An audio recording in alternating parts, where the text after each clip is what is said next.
This was the Brexit plan, created from the blood, sweat and tears of the Prime Minister and the British Civil Service, which her cabinet endorsed at Chequers just a few weeks ago. But today it was ripped to shreds by a colleague who till July was her Foreign Secretary. Now, just a few months ago, they were on the same team. But today, Boris Johnson, in an article in the Daily Telegraph, wrote, the UK has agreed to hand over £40 billion of taxpayers' money for two-thirds of diddly squat. And he added, in adopting the Chequers proposals, we've gone into battle with the white flag fluttering over our leading tank. His Tory colleague, the former Brexit Secretary David Davis, agrees. Boris has got a point. We have to be tough with the Europeans.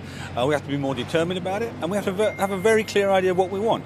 Chequers is not what we want. It doesn't meet the promises. What we need is a free trade plus deal. And that's what we should be pushing for. More worryingly, perhaps, for the Prime Minister, a Remainer who used to be in her cabinet also agrees with Johnson. So what should the Prime Minister do now?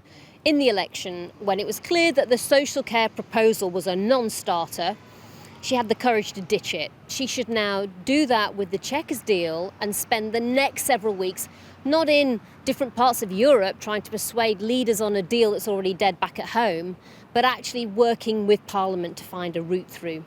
Now, in his attack on Theresa May, Johnson said her negotiations were as rigged as matches between these two, Giant Haystacks and Big Daddy, which you have to be a certain age to remember. And he said that the preordained loser would be the UK.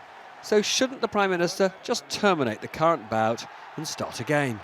Chequers deal's dead, isn't it?